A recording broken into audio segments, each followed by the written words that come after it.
Bangga bersarung mangga. Anta dzakir qabla dzakirin. Engkau ya Allah dzakir qabla dzakirin. Ini untuk mengingatkan kepada kita bahwa nikmat Allah kepada kita ini luar biasa agung. Di saat kita ingin mendekat kepada Allah, ternyata Allah dulu yang mendekat kepada kita. Di saat kita bisa melakukan kebaikan karena Allah telah memberi kebaikan kepada kita, yaitu Allah memberi kepada kita kemauan untuk melakukan kebaikan. Di saat kita ingin menyebut Allah, ternyata Allah dulu menyebut kita.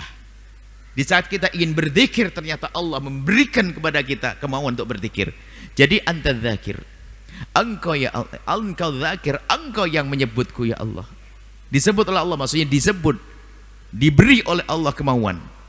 Qabla dzakirin, jadi kita berzikir menyebut nama Allah, tapi kita menyebut nama Allah ini karena Allah lebih dulu menyebut kita, artinya memberikan kesempatan pada kita. Jadi kalau seorang hamba berbuat baik itu telah didahului oleh kebaikannya oleh Allah. Wa antal badi'u bil ihsani min qabli tawajjuhil abidin, engkaulah yang telah memulai kebaikan kepada kami para hamba-hambamu ya Allah sebelum kami melakukan kebaikan. Sehingga betul seorang hamba tidak akan mampu melakukan kebaikan sekecil pun kecuali karena telah mendapatkan kebaikan dari Allah, yaitu kemauan melakukan kebaikan. Biarpun dia punya tenaga, kalau Allah tidak menghendakinya untuk melakukan kebaikan, maka tidak akan baik dia. Wa antal jawadu bil ata, engkau adalah maha dermawan dengan karunia dan pemberian. Min qabli talabit talibina, sebelum kami meminta. Kita belum pernah bisa mohon kepada Allah, ternyata air susu ibunda kita pun juga. Kalau bicara air susu, bukan bicara air susu saja. Apakah yang telah Allah berikan pada kita dengan air susu ibunda? Pertama, iya air susu. Kemudian yang kedua, kasih sayang yang Allah berikan kepada ibunda, sehingga beliau dengan sukarela menyusui Anda biarpun di tengah malam.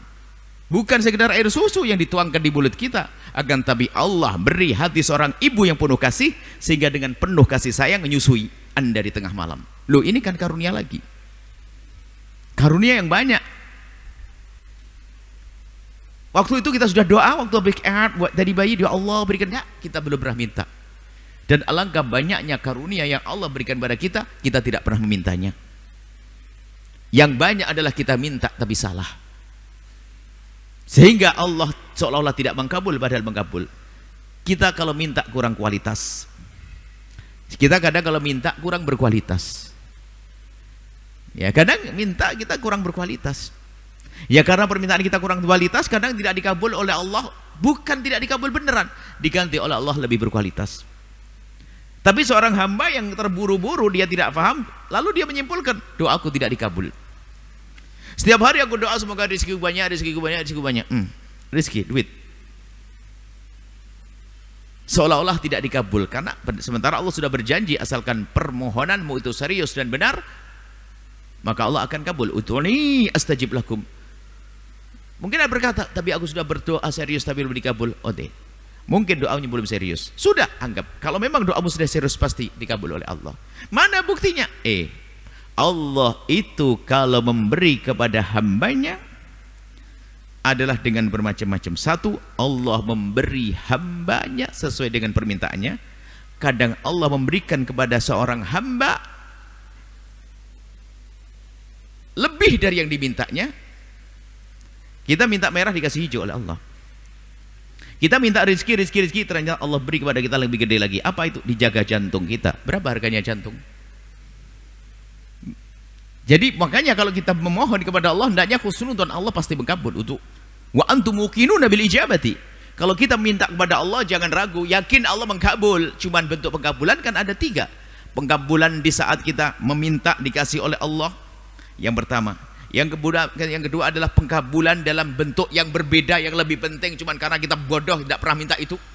Yang ketiga adalah akan dikabul nanti di akhirat, dan itu lebih dahsyat lagi, yang menjadikan seorang hamba terkaget-kaget di surga nanti, berkata, ya Allah, ini pahala apa? Ini pahala doamu dulu yang aku tunda dan aku berikan saat ini. Sehingga seorang hamba berkata, ya Allah, kalau begini kenapa doaku tidak kau tunda semuanya? Tapi nggak boleh kita mau itu. Kenapa doaku tidak kau tunda agar menjadi kaya?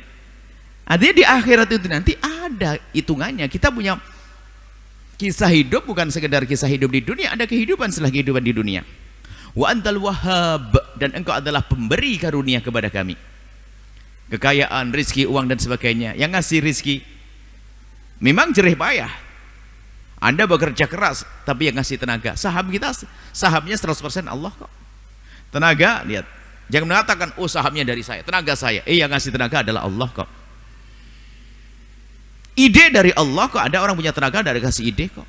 Bisa saja ide yang salah, Allah kasih ide untuk berbisnis, lalu mendapatkan uang yang banyak. Setelah mendapatkan uang yang banyak, kaya raya, di saat Allah mengangkatnya dengan bahasa sederhana. Tsumma anta lamma wahabtana minal mustakridin. Kemudian engkau ya Allah, setelah engkau memberikan kepada kami, engkau besarkan jerih payah kami, seolah-olah engkau yang pinjam kepada kami. Sebab dalam Al-Quran kan, man dzalladzi yuqridullaha qardan hasana. Man dzalladzi yuqridullaha qardan hasana. Barang siapa yang meminjamkan kepada Allah, bersedekah, berderma, meminjamkan kepada Allah pinjaman yang benar, fayudha'ifahu lahu adhafan katsira, Allah akan berlipat gandakan. Allah minjem ke kita, ini kan bahasa indah untuk membesarkan kita. Minjem, ibaratnya begini loh ya, kecuali kita menjadi orang bodoh, ya Allah pinjem nih loh. Seorang ayah mendidik anaknya untuk menjadi orang yang senang berbagi dan dermawan. Seorang ayah memberikan pada anaknya uang 100.000, 1 juta, 1 juta, 1 juta. Ya anakku, oke semuanya 1 juta, 1 juta sayang, oke siap. Ya sudah, ini milikmu ya sayang ya. Ya Abah, sekarang Abah boleh enggak pinjam 300 milik kamu, 300 milik gini, 300. Coba, kalau anak sadar yang memberinya adalah ayahnya, begitu mudah mengatakan, iya ayah. Tapi si bodoh mengatakan, kan Abah sudah ngasih. Boleh ngasih Allah. Kita itu memberi Allah, maka di saat Allah ingin meminjam kepada kita, bukan pinjam sesungguhnya. Dengan bahasa meminjam agar kita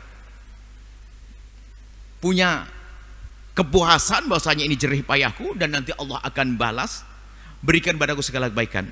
Seolah-olah begitu, karena sesungguhnya Anda bisa sujud, Allah lah yang menjadikan Anda berkehendak untuk sujud, mengizinkan Anda untuk sujud. Setelah itu Anda mendapatkan pahala dari Allah.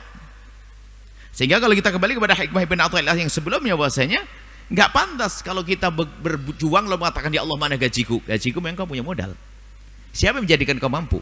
Siapa yang bangunkan kamu di tengah malam kok kamu minta? Siapa memberikan padamu kemauan? Semuanya Allah. Jadi semua kebaikan yang dilakukan seorang hamba sesungguhnya adalah karena Allah telah memilih dan memberikan kesempatan kepada hamba tersebut untuk berbuat baik. Termasuk rezeki yang Allah berikan pada kita, karunia Allah. Tapi Allah di saat ini mengambilnya untuk dilipat gandakan dengan bahasa man dzalladzi yuqridullah qardan hasana. Siapa yang meminjamkan kepada Allah dengan pinjaman yang baru, saya siapa ayo untuk bangun masjid, pondok pesantren, nanti dibalas oleh Allah dengan berlipat ganda. Tapi bahasanya bahasa zat yang maha kasih, Allah, dengan bahasa siapa yang meminjamkan hartanya, siapa yang meminjamkan hartanya. Itulah munajat Ibn Athaillah As-Sakandari pada kesempatan ini. Semoga Allah berikan pada kita pemahaman yang benar, ilmu yang manfaat, kemudahan mengamalkan ilmu. Wallahu a'lam bissawab.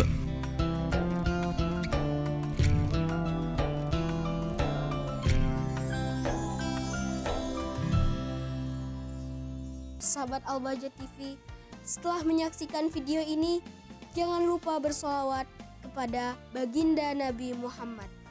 Shollu ala Nabi Muhammad. Allahumma sholli alaihi wa ala alihi wa sahbihi.